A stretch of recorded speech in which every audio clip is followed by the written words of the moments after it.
Buen día, mi nombre es María Valentina Villabona Bueno y junto a mi equipo de trabajo conformado por Lizeth Alejandra Busto Rueda, Noreli Carreño Prada, Edinson Gómez Orduz y Lizeth Vanessa Rubiano Vargas estaremos hablando acerca de nuestra situación o problemática identificada acerca de la teoría constructivista.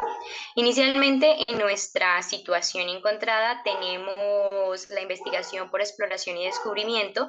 En esta fase nos basamos inicialmente en la investigación, la exploración del medio en el área de ciencias naturales del grado primero.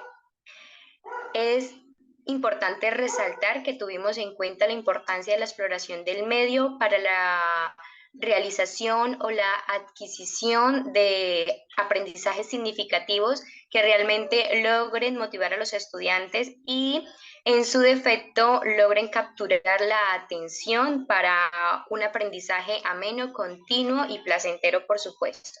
En esta investigación por exploración y descubrimiento le planteamos a los niños del grado primero en el área de ciencias naturales que logren hacer un análisis inicial de las diferencias entre objetos inertes y animales, seres vivos, cuáles son esas características que los identifican atendiendo a una exploración inmediata de su entorno, que en este caso sería el patio de juegos, donde hay muchas hormigas y nos valimos de esta posibilidad formativa de enriquecimiento mutuo en la que mediante estos animales logramos capturar la atención de nuestros estudiantes, logrando que tengan un sentido, un sentimiento investigativo acerca de la exploración de sus características físicas y las diferencias que tienen frente a los objetos inertes. Es por esto que mediante rúbricas de investigación que les planteamos inicialmente mediante juegos simbólicos,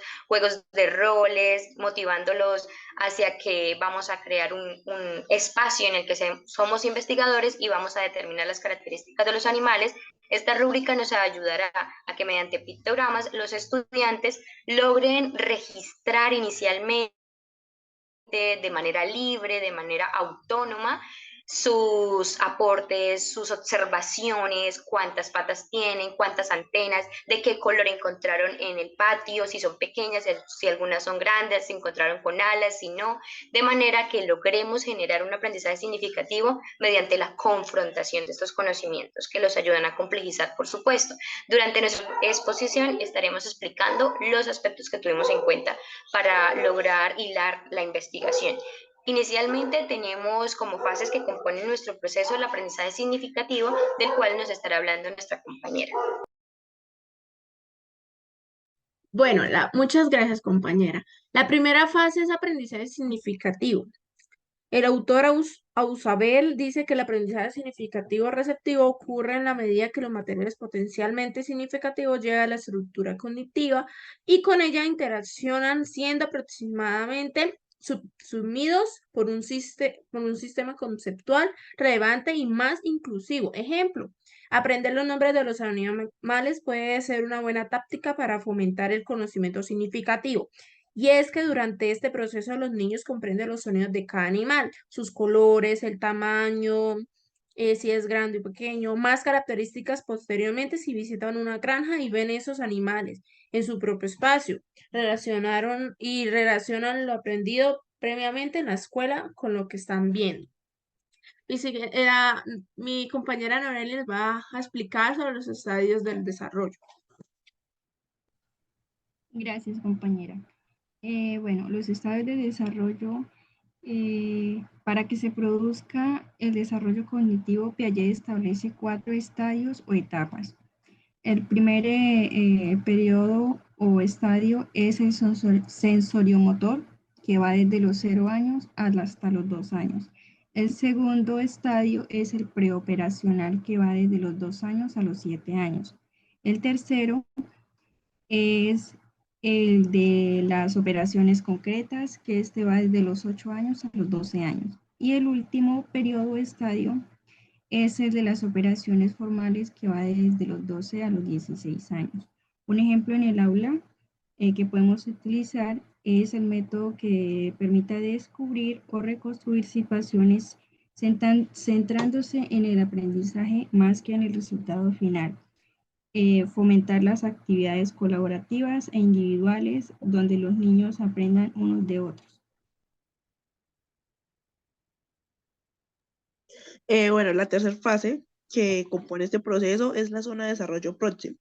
Cuando hablamos de zona de desarrollo próximo, nos estamos refiriendo al espacio o a la brecha que hay entre las habilidades que ya posee el niño y lo que puede llegar a aprender a través de la guía o el apoyo del docente. Entonces, pues un ejemplo que podemos dar es que los niños aprenden a leer a los 4 años cuando en realidad se espera que lo hagan entre los 6 y los 7 años.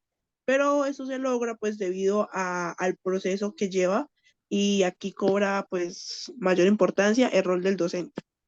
A continuación mi compañera, perdón, les hablará de la tercera fase, de la cuarta fase. Muchas gracias, compañera. Así es.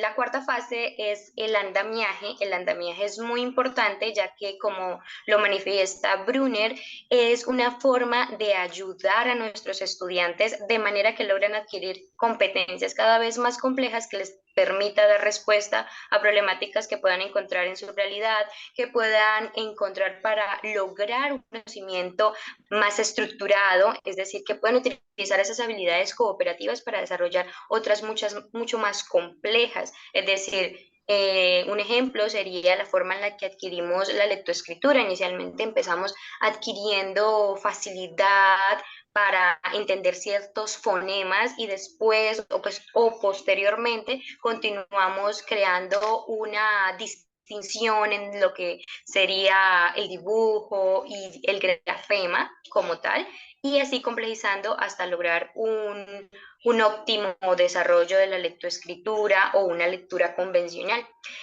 Por otro lado, también es importante resaltar que ejemplos en el caso del andamiaje, que se considera como ayuda para facilitar destrezas, conocimientos o habilidades, son los mapas mentales, las flashcards, los esquemas, los juegos de roles o infinidad de situaciones que podamos plantear para que los niños no solo utilicen lo que aprenden, sino lo confronten con lo que ya sabían anteriormente, de manera que complejicen precisamente esas habilidades para resolver problemas cada vez más complejos. Finalmente tenemos la asimilación y la acomodación, de la cual nos estará hablando nuestro compañero Edinson. Compañera María, la asimilación y la acomodación, según Piaget, es donde el ser humano interpreta el mundo con una clara tendencia al equilibrio entre los factores internos y externos. Un ejemplo sería: un niño ve por primera vez una cebra y la nombra erróneamente como un caballo. Sería un animal más familiar a sus, es- a, s- a sus experiencias vividas. Eh, Seguidamente le hablaremos de las estrategias de aprendizaje. Son, eh, la elección y la adecuación del espacio. eh, es importante que el docente investigue y propicie ambientes enriquecedores y motivantes, pero principalmente intencionados. Seguidamente, la compañera Lisette nos hablará de la segunda estrategia. Gracias, compañero Edison. Bueno, la segunda estrategia estamos hablando de la disposición de herramientas y acompañamiento. Entonces aquí es donde se le debe que propiciar el material físico necesario y las habilidades para respetar tiempos, espacios y liderar autónomamente sus procesos estéticos, favoreciendo así las habilidades alcanzadas desde lo simbólico, lo icónico y lo enactivo. Pues hablando ya de la situación, sería brindarle al niño las lupas para que ellos puedan observar, digamos, ya más detalladamente los animalitos que están observando. Y la otra sería la guía de registro investigativo. Entonces, a continuación, nuestra compañera les hablará de la tercera fase, de la tercera estrategia. Muchas gracias, compañera. Así es, la confrontación de datos registrados y nuevos saberes. En esta fase es muy importante que los niños, mediante su registro, mediante su rúbrica de investigación, logren manifestar libremente, autónomamente, qué encontraron, cómo lo encontraron, dónde lo encontraron y logren dar respuesta a estos planteamientos iniciales. Estos primeros planteamientos le permitirán adquirir destrezas de discurso, de forma de expresar lo que encontraron, de organizar con coherencia y secuencialmente lo que pudieron encontrar. Es por esto que esta confrontación es tan importante porque nos permite debatir en clase, saber qué pudieron identificar, qué pudieron ver, qué preguntas o planteamientos tienen, de manera que podamos entrar como facilitadores y brindarles esas herramientas.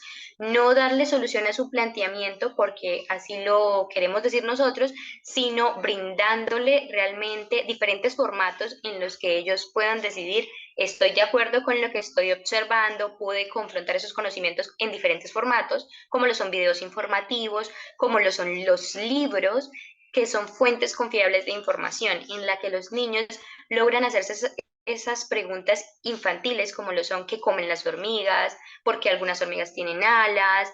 ¿Es verdad que comen hojas, no comen hojas? O si realmente esas hojas son para alimentar el hongo del cual realmente se alimentan.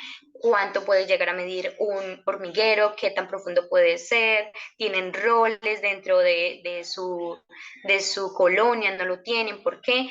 Es por esto que como facilitadores debemos estar pendientes, muy atentos a esos planteamientos, porque podemos entrar y mediar de manera positiva, aprovechando, por ejemplo, si logran identificar que existen los roles en la colonia mediante las lecturas o los videos informativos, podremos hacer relaciones y brindarles un ejemplo en nuestra cotidianidad, para que este conocimiento se vuelva un conocimiento propio o significativo, en el que él pueda identificar que así como en los hormigueros tienen roles, en la vida real también tenemos roles, como lo es la profesora, el rector, los alumnos, los compañeros de otras aulas, etc. Finalmente, tenemos varios aspectos que hay que tener en cuenta, como lo son las estrategias cognitivas para superar dificultades. Esas dificultades se plantearon inicialmente en cuanto a la forma adecuada de registrar datos de manera que sean comprensibles, que sean legibles y que se presenten de manera ordenada para poder identificarlos, para poder decodificar la información que encontramos en dichos formatos. Tenemos los mapas mentales, de los cuales nos estará hablando nuestra compañera. Muchas gracias, compañera. Los mapas mentales son preguntas abiertas que favorecen el desarrollo del propio discurso y habilidades cognitivas para expresar pensamientos de manera secuencial y coherente. Ahora mi compañera María les va a hablar sobre las discusiones con preguntas abiertas. Gracias, compañera. Así es. Las discusiones con preguntas abiertas nos permiten, como facilitadores, generar espacios de enriquecimiento mutuo en los que mediante la comunicación, en los que mediante la expresión de ideas u opiniones, los estudiantes van construyendo su propio discurso, van aprendiendo habilidades sociales como lo es la escucha activa, el respeto al turno y, por supuesto, el respeto a la libre expresión u opiniones diferentes. Es por esto que es tan importante las discusiones, los debates frente a un planteamiento. En este caso, el planteamiento sería nuestra situación, qué es las diferencias que hay entre objetos inertes y animales o seres vivos. Es decir, que los niños logren decir con sus propias palabras cuáles son esas diferencias y qué encontramos acerca de las hormigas, que es realmente todo un súper mecanismo en los que ellos viven, en los que ellos tienen diferentes estilos de vida, en los que tienen diferentes características. Y es así como podemos hacer esa confrontación con los objetos inertes que tengamos en aula, comparando las hormigas como superorganismo y comparándolo con los objetos inertes de clase. Finalmente tenemos el aprendizaje autodidacta, que juega un papel fundamental para la adquisición autónoma de competencias y habilidades. ¿Qué nos estará hablando la compañera Noreli? Gracias, compañera. Finalmente, el aprendizaje autodidacta, el cual es el que mejor representa la teoría, puesto que sugiere la utilización de las herramientas proporcionadas por su entorno y facilitador de manera funcional. A continuación, mi compañera María explicará la evaluación de los aprendizajes. Gracias, compañera Noreli. Así es, la rúbrica de criterios a evaluar y diario de campo son precisamente esos formatos de los cuales nosotros como facilitadores nos vamos a valer para registrar inicialmente en los diarios de campo diferentes rezagos del desarrollo que podamos encontrar en nuestros estudiantes, situaciones específicas de su forma de interactuar, de su forma de percibir o comprender lo que está observando, identificando o experimentando.